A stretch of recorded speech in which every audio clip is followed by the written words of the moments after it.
Everybody, hello. This is London speaking. Good morning, good afternoon to those that are joining today from the east. Good night to those on the west coast, and possibly good morning to all of you that will be listening to this on the repeat. So here it comes to me to share and start our journey into information management from the Prime Meridian in London. I think we have a fantastic day ahead, and I'm just inviting everybody that's watching this on YouTube not to just skip the next 15 minutes. Let's just set the scene for what's about to happen. Myself, I will take the role of agitators, a role that I love to take. And within this community, I have met many of you all over the world. And we are a fantastic community that is exchanging ideas and trying to change things. And that requires a lot of energy. And if I can share some of that energy with you today, then I think I will have done my job. I think we've all seen this slide many times now. BIM has gone, like every technology, through a period of hype, and we'd like to think that today we are starting to get way beyond the hype, and what we're talking about is making it real and making it pervasive. And of course, that is underpinned by information management. We will be using the two terms interchangeably, and that is a very important topic, because often people about what is BIM, how is BIM, maybe it is interesting to start from what do we want from it. And I think that is what really underpins everything that's going to go on today. Is we all start with this wish to do better, and in the built world use information to perform the tasks, and be it construct or plan logistics or operate the asset or design the asset.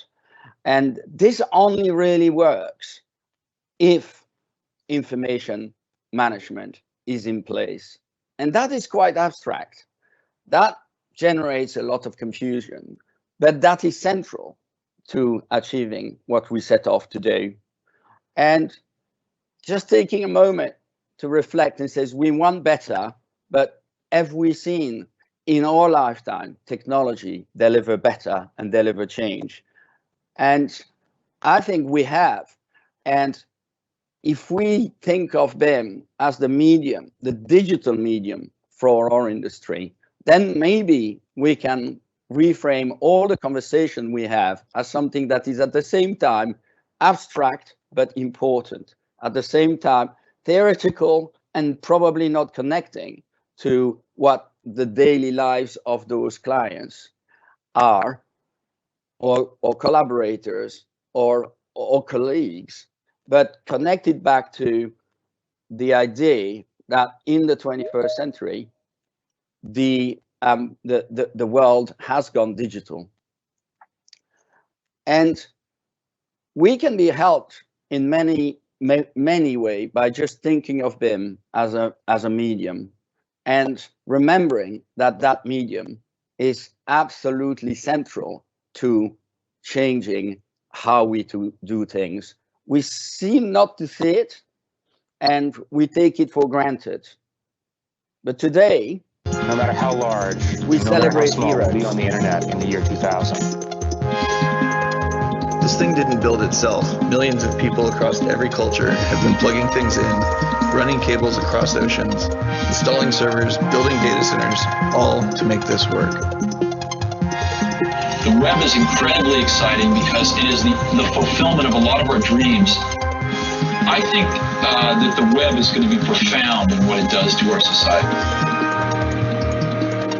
The internet is the largest engineering project the Earth has ever seen, and we're just getting started.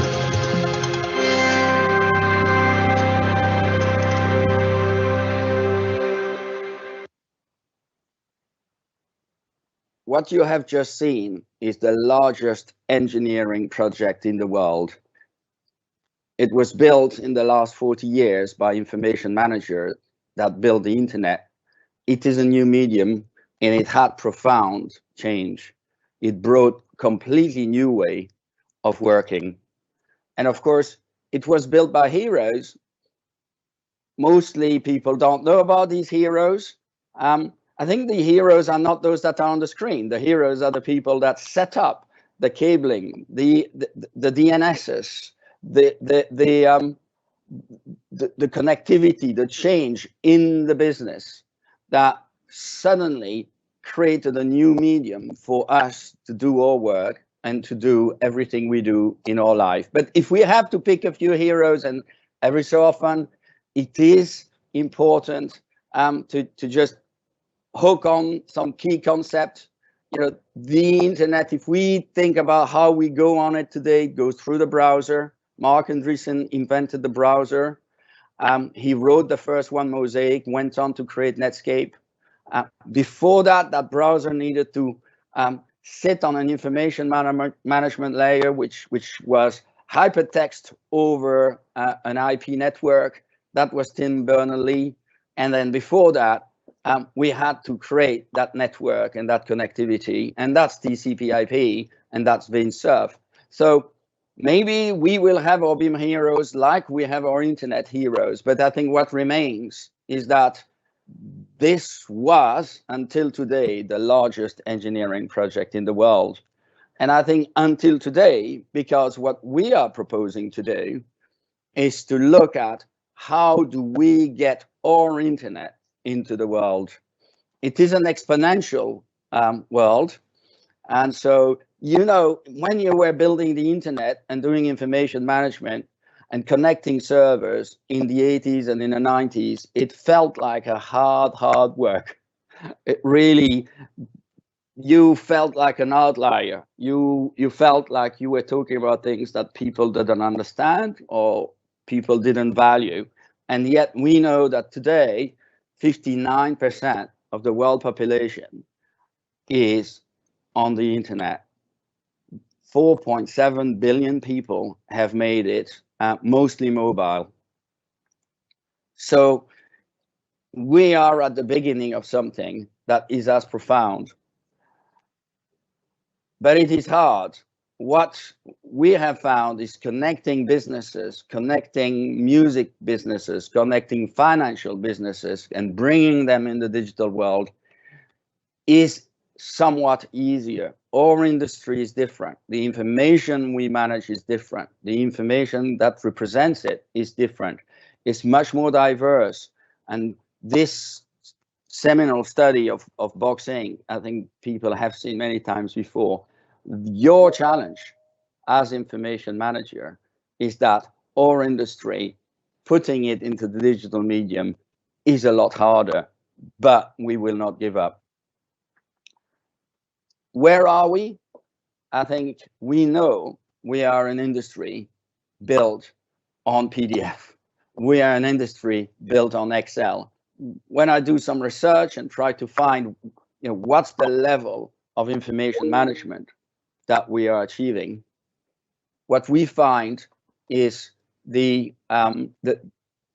information we manage broadly is still digital paper. And this is research we were doing in the last few months. 69% of those information containers, those files in data platforms today are PDFs. But the good news is that already 25% of leading firms have that information now in the semantic BIM world. And I think that is a huge credit to the work that everyone that is joining today is doing. It is a beginning. It might not be connected. It might still be very, very early in terms of what we do with this information. It might just be for design or one use, one BIM use, or it may be an asset of record. But it is already a significant jump forward. So our journey into BIM is not as hopeless as the first slide the first picture might indicate. So what is really amazing is, if we look forward, is if you can then have that information that underpins and represents the asset, you can really start going and delivering to the vision of an internet of buildings. And this process here is a pipeline that we see. The information of a building is hidden, but it is underpinning. What is here is a live game engine consuming your information. This is simply BIM. This is pure information organized at Heathrow Terminal 2, pushed into a game engine and rendered real time. That live link is now possible, and we are at the edge. When you hear Facebook hiring 5,000 people to create virtual worlds they call the metaverse, this is what they say.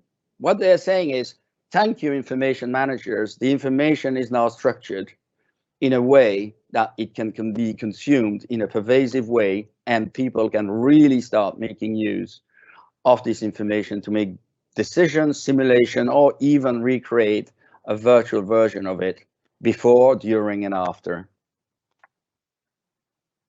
So to just finish there and to give a sense of where we are, I am fascinated by the early history of the internet. And I have this interview that I play many times, and I'd like to play again, of a musician, an artist who is interested in the internet, that invested his time into the internet, and who was interviewed in 1998 about what the internet digital information management would bring to the world in 1998. I'll just play it. So David Bowie in 1998, but barely at the beginning. Google just exists. No iPod, no Facebook, no YouTube. Nothing has been created. There's already people like I think that you. some of the claims being made for it are hugely exaggerated. I mean, when the telephone was invented, people made amazing claims. I know the NG, president, for example. the president at the time when it was first invented, he was outrageous. He said he foresaw the day in the future when every town in America would have a telephone. Now how dare he claim like that? Absolute bullshit. No, you see, I don't agree. I think the internet, I don't think we've even seen the tip of the iceberg.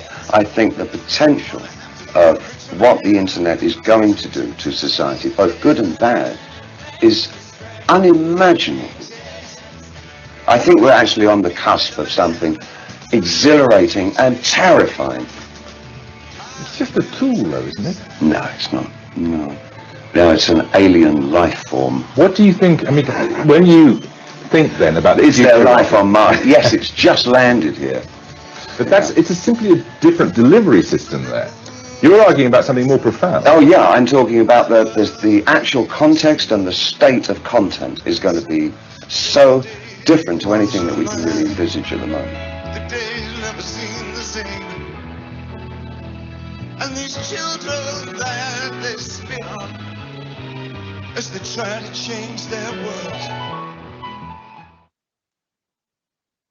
So I invite everybody to think like David Bowie. It's 1998. You are seeing things, you are building things, you're building things that most people don't see yet.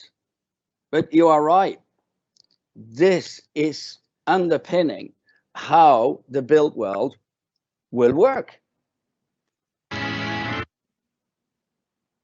Or buildings, or industry, or assets, or lives demand that we succeed. It demands that information management comes to our industry, and it will work. And once it's work, we build better buildings.